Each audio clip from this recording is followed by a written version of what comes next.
Thanks to Bug Zero for sponsoring this episode. Bug Zero isn't just a sponsor. They're who we recommend when someone says, "Who should I call for pest control?" Their Insectishield service is thorough, reliable, and the people who show up at your door are just genuinely good. Check them out at bugzero.com. Call or text 417-831-7378. Call or text 417-831-7378. Thank you, Bug Zero. Just a quick disclosure to share in conjunction with this podcast. Each of us are speaking to our personal experiences and do not consider ourselves experts and cannot offer medical, therapy, financial, or legal advice. We represent a wide range of experience on the autism spectrum and will always honor each perspective that is brought to our discussions. Our experiences, opinions, and perspectives are all unique and different and will be celebrated. Thank you so much for listening and connecting with us. Thank you.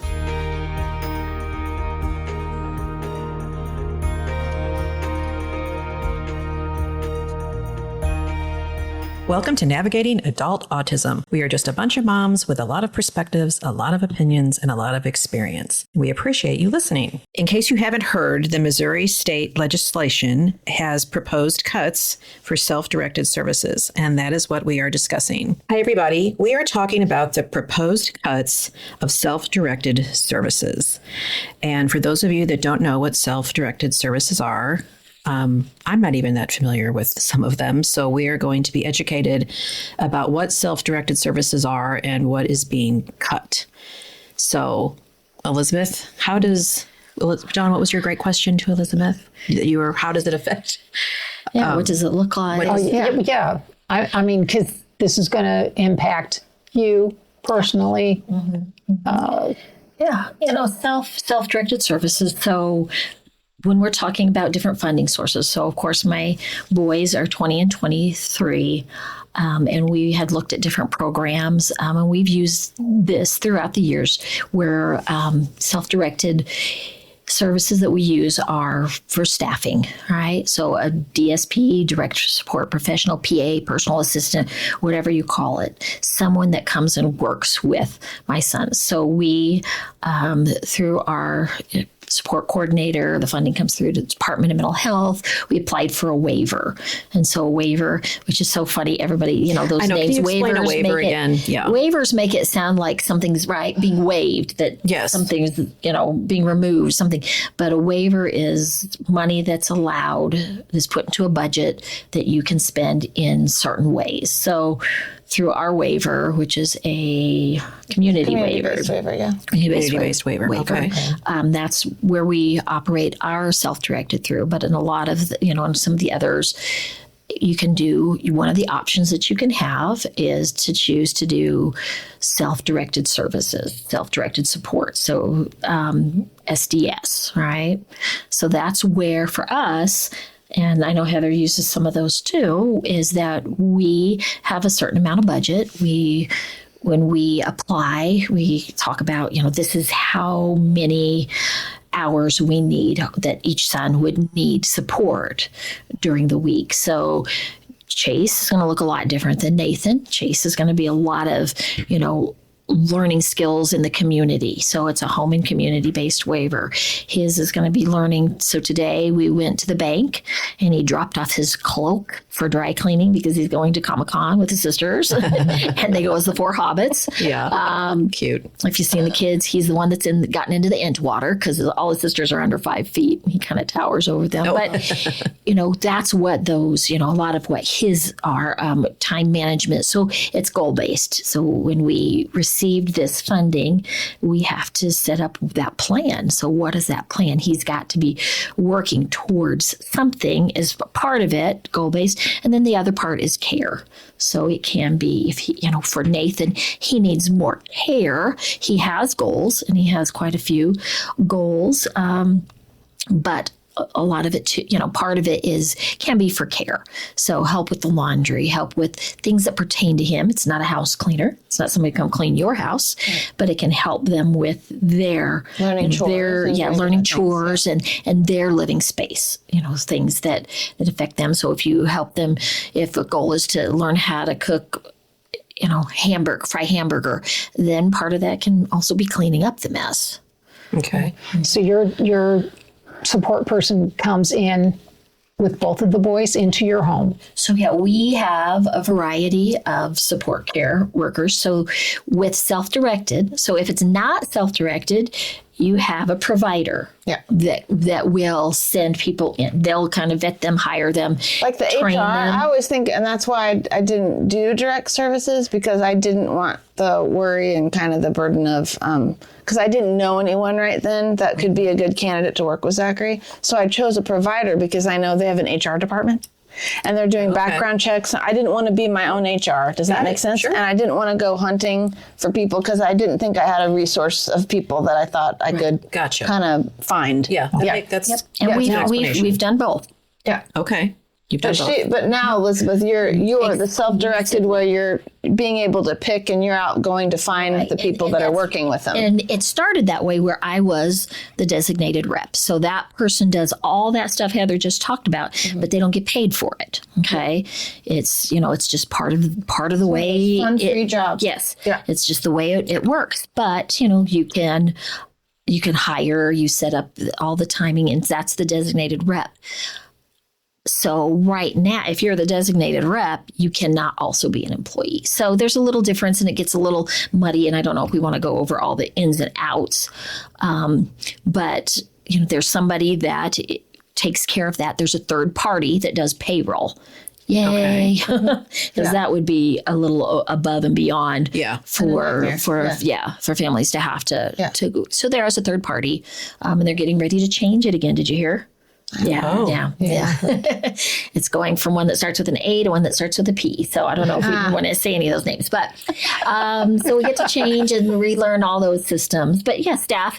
So, our family has hired the staff. So, it goes through a system where they actually have to apply. It goes through this third party. And they do some checks and they do the, Homeland Security checks. They, make sure they've graduated from high school, all these different things. And of course, they run the entire payroll and it's all electronic. So our staff actually uses a phone, clock in with a picture, clock out. Then they type in the documentation for what was done that day. So there has to be a documentation.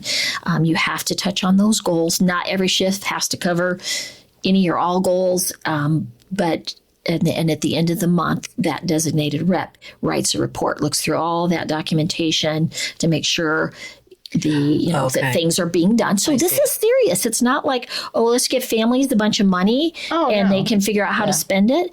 No. So that designated rep goes through, reads all of the documentation, writes a monthly report, and then at the end of that, gives it overall how the person, the client. So is that documentation for their purposes only? No, it goes through it. Yeah. Because at first I thought it was their to write the report at the end of the month. Just like you'd have to have any type of documented note that you'd have to have for DMH for anything. Yeah, so each client or each staff for each shift writes. They have to do notes. A blurb, their Do documentation. they submit it daily or? It has to be, after the shift. Yeah. And I mean, it gets into where, after the shift, unless it's not safe or, and some instances and you've they got to might have have it done within 5 days. I see. Yeah. There are a lot of little rules. Okay. But this and is then the monthly report. And then the monthly report. And then they kind of, at the end of that monthly report, check the budget, so they're like, this is where we started and this is where we're at, so that they can actively be keeping track. And it gets tricky because then there's the employee burden. So you get a budget, but then you've got the taxes that the employee takes, that the employer would normally take out. So it looks like you have this bigger budget, but it's less than that. Just like any company, like there's same thing. Yeah. So, and I think probably what the general public may not understand then is the cuts that they're wanting to, that would be what the direct support professional or the, what do they call it with self-directed? Is it still PA. DSP? PA. Okay. So that PA, we would be. Which stands for? Personal assistant. Personal assistant. Yeah. Cutting their hourly wage. I mean, that's what the cuts are going to be doing. I was just going to ask you that. Yeah. Cuts from the top. So, so really, before we, really get into that piece, I mean, what does it really look like in our home? It's life. I mean, I have used this for, I've used this for years, and we've had, different people coming in, working these hours. So it's a real balancing act. But my sons get to go out into the community, school-based. They're doing all sorts of things, just whether it's going to Habitat for Humanity and sorting things, whether it's going and working on social skills and playing with a friend, meeting up at Meeples, the board game cafe, all these different things, whether it's volunteering. It can't be work-related because there are different funding sources for work, but it can be, there's a lot of skills that you can work on that are not necessarily considered employment. But, and then for me, I chose because I was working and struggling. I could find, as we've talked about in past, where I could find plenty of staff for Chase. Yeah. But for Nathan, who is severe on that profound end, it's a lot harder, especially when you mix in that he has tonic-clonic or the grand mal seizures. It's very hard to find somebody that wanted to and that I also felt comfortable with. That's trained. That trained. I had one person that wanted to work. Oh, yeah, not a problem. And was not concerned in the least bit, right? I know Heather's said in the past that she wants somebody that's a little bit scared.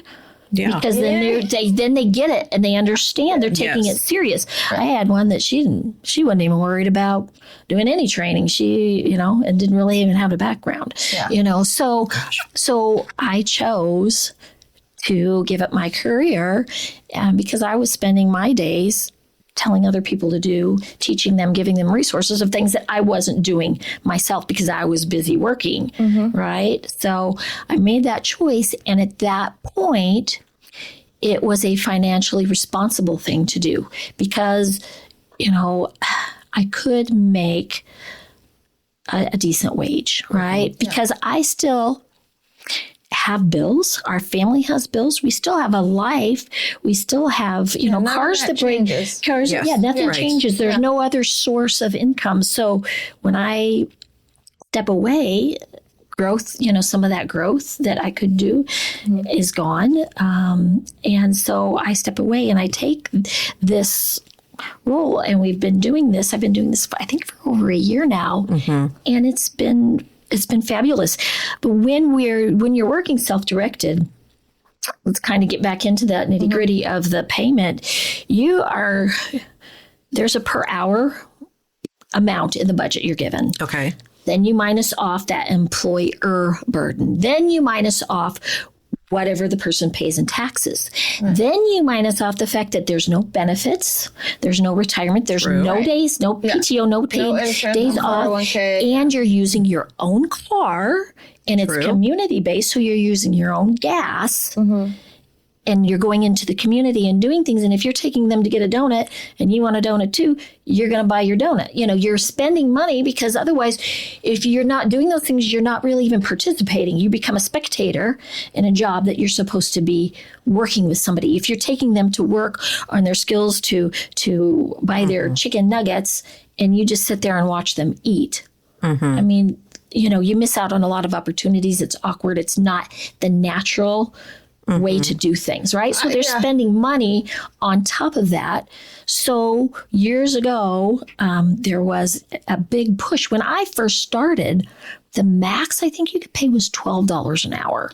And that's true. Like when Zachary graduated and then got his waiver, I don't know, 3 years ago or something like that. That was the starting wage for his DSP. Okay. So it was $12. Yeah. And so over the past many, many years, there's been a lot of movement, and that wage has more than doubled. I think after years of advocacy. Yes. Because is it Starlings? I know there's a Missouri that the provider that I'm on the board for, they have meetings every month, and all the providers get together and really educate and try to advocate. But then that has increased in the last couple of years. This is what they wanted to do, was get it closer to that reimbursement rate that providers were getting. Now, it doesn't match right now, but what was it?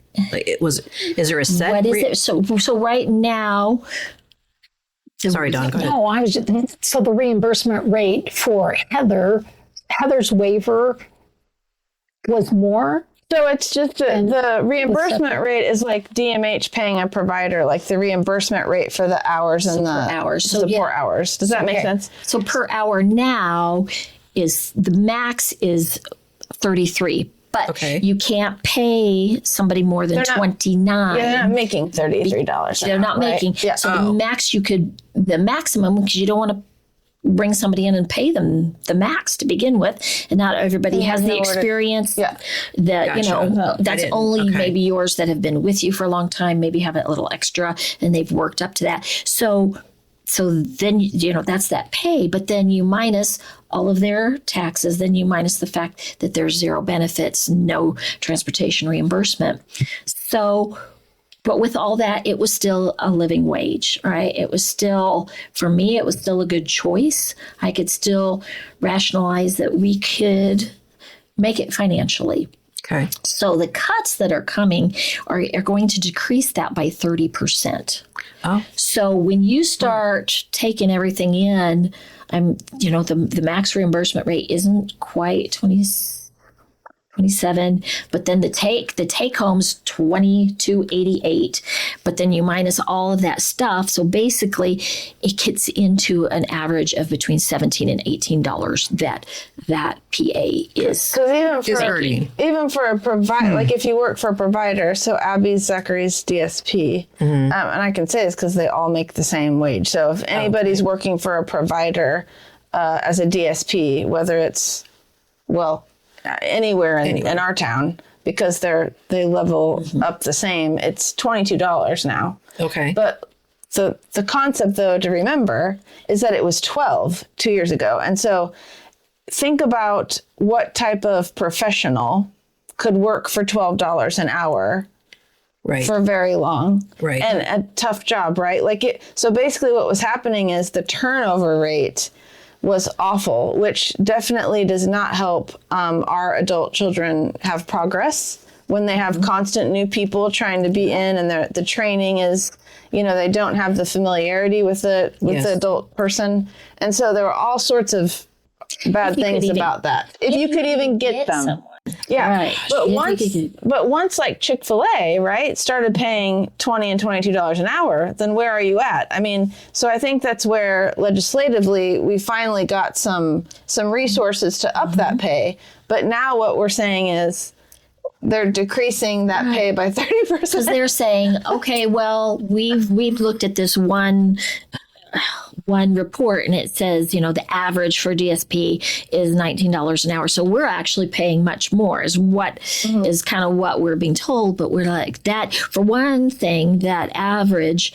Well, there's no benefits for one thing. Yeah. So you're not counting all of it. If I'm working for a provider, I have the opportunity to have health care and 401k and all of those benefit options, right? So, but if I'm direct support, I have those options are not available to me. If you hired me, I'm sorry, Dawn. Yeah. No. Yeah, if you hired me, I don't have benefits. I don't have benefits. That's what you're talking about. Right, but if I worked for a facility here, but I would, and I would want to pay you more than one of the last guys we had. Yes, because I don't have benefits. Sweet guy, but he was working stocking shelves before. That was his job before he came to us. Yeah. And I wouldn't want to pay you guys the same, but they're saying, okay, well, we're paying above average. We're allowing for above average, but you are not going to be the same as bringing in someone who has no experience, no idea, and who did leave to work for a provider. After we spent all this time training him, he did leave for a provider so he could be paid more and get benefits. Yeah. So, we can see how that, it's just not a very attractive situation sometimes. You know what I mean? Yeah. To stay in the field. And many of those who are using these services have some of the more profound disabilities. Now, going up, so I went up to Jeff City to give testimony, and, I've got my little Nathan, and I'm thinking he isn't there with me because I can't wake him up that early. Yeah. Otherwise, he'll have a seizure, right? Yeah. But I'm listening to these other stories of these other families, and I'm like, Nathan, has so many more skills and things. I don't know how to say it, but just, basically abilities. They're if he is severe, profound, they are extremely, extremely profound. Right. Okay. Right. Yeah. And I mean, they're, tube feedings and, What I would say is Yes. all sorts of there's a things. lot of medically Yes. complicated For sure. people that have diagnoses that, Yeah. So sure. Yeah. So what has happened then is, there has been this, the governor's budget was released. And so these cuts were in this budget, along with cuts to the day program, and a couple other things. And they're removing a couple of services, but this one hit close to my heart and our family. It impacts us directly. Already, one of his staff, he's wonderful, and he is, he, except for sisters who also work as staff, he's the only one that is trained and can fully support Nathan. But you know what? He's in his 60s. He has a great big giant truck, and he lives in Nixa. For him to drive up to us and his take home be between $17 and $18 is not going to cut it. So what? I see. Nobody's living in Florida on a resort. It's kind of Right. like, they're just, that's what I'm saying. Like, they almost have to be like super passionate people that like don't care about necessarily paying all their bills. Exactly. And you don't find that many people. And I get it. Like, I get why you have to pay your bills and stuff. Right.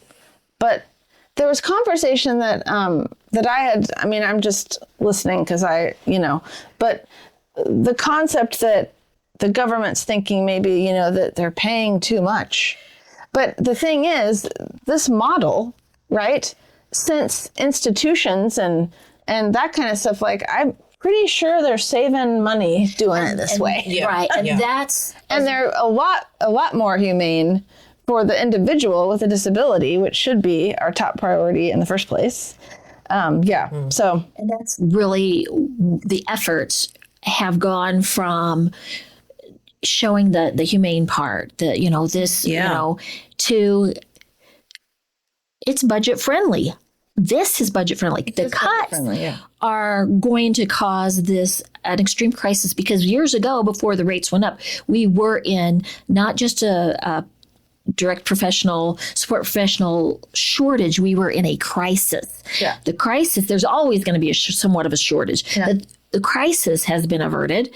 And now what we're going to do is if we start pulling these and people aren't able to get staff, where do these families go? Right. They go right back to crisis mode. Yep. Yeah. And we're looking at, residential care, anywhere from, just your regular ISLs, which there are waiting lists, and a lot of these people might not even qualify for that type of waiver.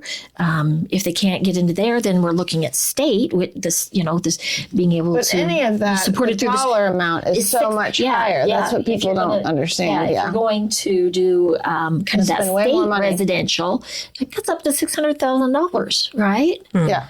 And, and just your regular, you hate to even call it regular, your typical ISL, it's still going to be, what they were doing, kind of the group that was really working through. So basically, ISL is going to be 6 times of what it costs right now for the self-directed. And there's already then not enough. And there's not enough. And so then you end up in the crisis and you go further, and that's 12 times the expense. Gosh. So it doesn't even make sense, but it's a nice, neat little fix to the budget. And it's wrong.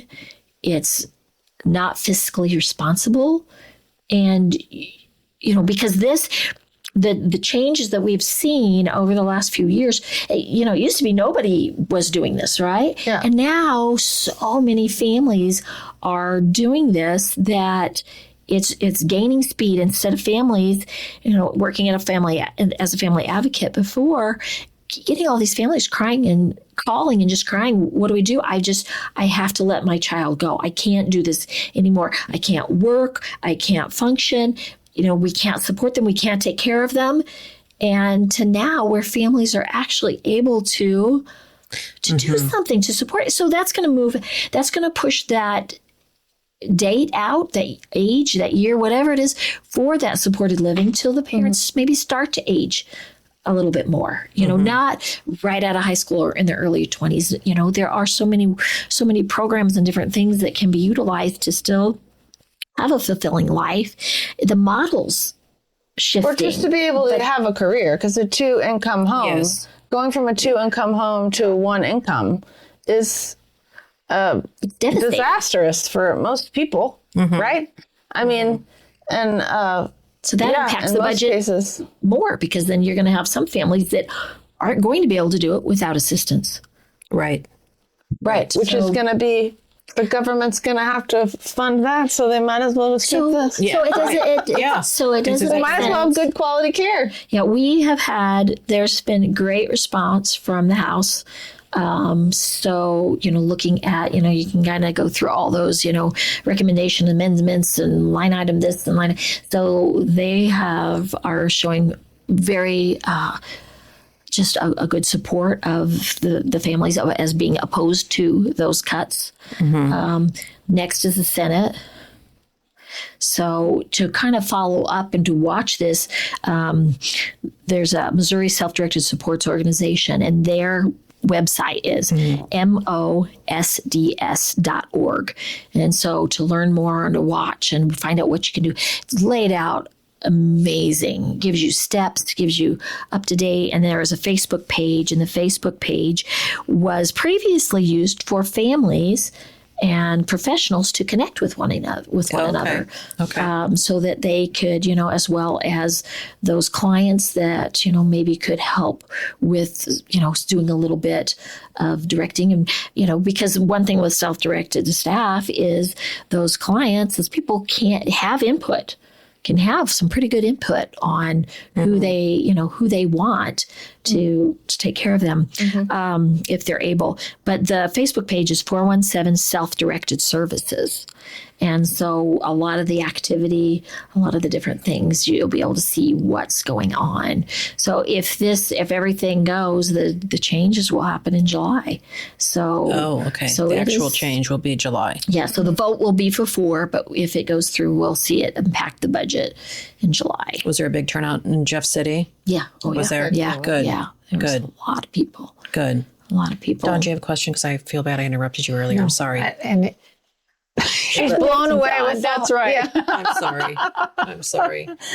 The system of it all, Don, Elizabeth, isn't it You guys did a overwhelming? good job answering a lot It's of that. overwhelming. It is overwhelming. It's just, and the budget too. I mean,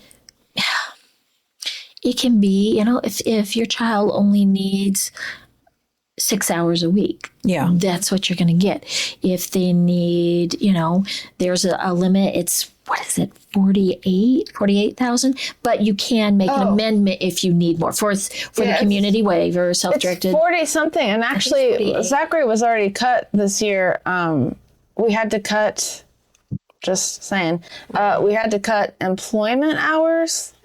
You only had 2 per week. I was going to say, he doesn't even work that much. We had to cut it down to 1, I believe. And then we had to cut his DSP, I guess they would call it respite since I've quit, I suppose. But most of the time, half that time, I'm serving on a local board, and usually that respite time is spent in meetings and appointments and things like that. But they decreased that too. So I think I have 12 hours I can use if I need them for coverage for stuff. per week. It's like in a pot. It's like in a pot. But yes, I think of it as like per week. Yeah. So Tuesday is my day to have coverage. That's how I think of it. Right. But for instance, this week I have a community thing that I have to go to, and they're not sure if it'll be 4-6 hours on Friday, and so I have to use my hours for that because there's no other way I could attend. So you know what I'm saying? But yeah, so So it's a really good program because there's some flexibility in it, because there are, for those who need more, they can apply, and if, and they can get, an amendment to their budget and have some more. But also if they don't use at least 70%, then it's cut it's cut back. So Yeah, you so know, people aren't using it. They're not given this big right. pot of money. I think that, to just spend hither, here and there. But just like Nathan has a much larger budget than Chase because his needs Are greater. greater. Yeah. Makes sense. And so it's it's an amazing program. And It has to be. It has to be. There is. It can't not be. Right. So, and I think how deplorable it is, right, to be like the least of these in our community, and this is how we're going to treat the disability community. Like, no, thank you. Yeah. How about leave the elderly and the disability community alone? I know. Find some other Exactly. if you're going to stuff to cut. Yeah, it's out Because there. that you can cut stuff. This is cutting people's lives and progress and support that has to happen. Yes. So, yeah, That's crazy. not nice. I don't know. And when will we know? I'm not sure. They don't know exactly when the vote is, but they the don't. budget Okay. will start in July, So it'll be before then. It'll be before Probably then. June, wouldn't you think? at least. Yeah. Okay. But So in the meantime, but- everybody's so, fighting yeah. for it, and so like the House of Representatives, they're making their amendments, their suggestions, showing, what they will. And then it moves on to the Senate, which we kind of feel we're going to have a little harder time. Just there's a lot of focus on the budget with, so it's so basically why I say that is because we've had such a good response not to let your guard down. right. Oh, We can't just start to relax because it was so the level of understanding and respect and care and that those all with everything that those who haven't been talked, all the media has been so great, but it would be easy just to let our guard down and say, well, it is obvious to everybody, and it's not obvious to everybody. No, we it's not still everybody. have Until it's voted on, you gotta and push. it's going to get harder instead of easier to do that. Yeah. And I don't want to say convincing because it's so obvious. It's not really convincing. It's showing the truth, the facts, the It's budget. convincing them that you're telling the truth. Like, Yes, yeah. You It's you guys just have kinda time out for of all sight, that. out of mind. Well, that's what I was thinking. That's like one of the worst parts. Is like I think it's a great example of how it's just pile it on. Would you? Would you pile it on some special needs families? Don't we feel like that all you the don't time? have enough going on. We've So, literally, yeah. whether we're fighting for insurance 20 years ago or fighting for this now. I mean, God bless that's- everybody. It's always something. That's the big Yeah, thing because right. I got behind in other things because I'm doing that, and bless my dad, he's I think over 120 letters, because he is Nathan's guardian, and this means, even if he wasn't his guardian, he would do the same. But I haven't sent near that many, but I'm still sending, and I so still gotta need care to for send the more people because we too. have to. Clearly, I need to send more Exactly. too. I didn't send any. I need to send one. Yeah. How often? When can you go to Jeff City? How do you know? Well, following the day's coming up, but the Facebook Okay. page, going to their website, mosds.org, Facebook 417 Self-Directed Services. And then we've got Disability Legislative Rights Day coming up February. I was going to say it's very soon. Yeah. It's got to be soon because It's it's almost Wednesday, over. it's the 26th. Next week. Yeah. Okay. Oh, wow. Yeah. Wow. But anyone that has a computer laughing. that has email can just email their state representative. That would be super handy. And if you're not, easy. if you go to this website, you type in your zip code and it's going to take you right where you need to go. Yep. It They is have set it up. set up Let's see great, the yeah. website again. It's mosds.org. Okay. So Missouri Self-Directed. Okay. So everybody goes send an email. Everybody needs to send a letter. Yes. Because I mean, listen, even if our listeners listen to this podcast, they could advocate for you guys, for everybody. Because everybody, Well, if it's after and they don't do the cuts, then you can just tell them thank you. Yeah. How about that? We can email them thank you after that. Yes. because I mean, when it's explained to us and they talk about the budget, and how over the budget we are and all this stuff and things have to be done, but is this where it has to be done? It's a easy, nice little cut. They thought it would be nice and clean, but didn't realize how many families and how many people it is impacting, how many individuals that have So important. so many disabilities. Yeah. And Why go backwards? Why are we going backwards? Exactly. Exactly. And that's, I think part of my testimony, I said something to that. Yeah. That Good. this just felt like we were kind of going backwards, because this really was becoming the definitely going future. backwards, yeah. Was this doing things this way just allowed so many options, opened up so many doors for people. And it's Progress for the individuals, which is the whole point. that's Yes, That's exactly to live right. a meaningful life where people can pay their bills and also they can be well taken care of. Exactly right. Yeah. Exactly right. Yeah, I mean, we just, it's meant the world to us, and the different PAs, personal aides that we've had have just been incredible. And we've done this for years and years, because we did this. We were in a position where we, because of the level of voice disabilities, we had certain services before. So we've had people in our homes. We've had some amazing people, but we've also had some where, I'm like, why in the world did both my sons have diarrhea all the time, right? Investigating, find out that we had two aides in the house, so they could keep an eye on each other, but they found out they sat on the couch and only fed the boys tortilla chips because that's all they would eat, and left it for their sister to take care of them, who at the time was a child herself.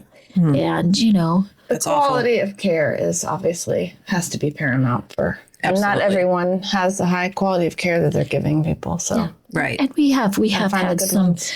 beautiful, wonderful workers from providers. So I don't want to discount them. And then I've had some self-directed that I've had to let go, Okay. as well. Yeah. But that's, that was in my hands. Yes. And I was able to do that at that time. But yeah, it was. Yeah. Well, stay tuned. to do. We'll see what happens. Yeah. prayers what to do. and good thoughts for Prayers and good thoughts and letters and appearances in Jeff City. Mm-hmm. Goodness gracious. Yeah. We don't need to go backwards. Okay. Thank you for listening. So everyone going to sign off. Dawn, say bye-bye, everybody. Bye-bye. Thank you. Well, you can find us on Apple or Spotify, or on our navigatingadultautism.com page. The first 5 episodes of there are 5 episodes on navigatingadultautism.com. We also have a YouTube channel now. And if you want to contact us, it's moms@navigatingadultautism.com. Thanks for listening. Thanks for listening. Bye. Bye-bye. Thank you. Bye-bye.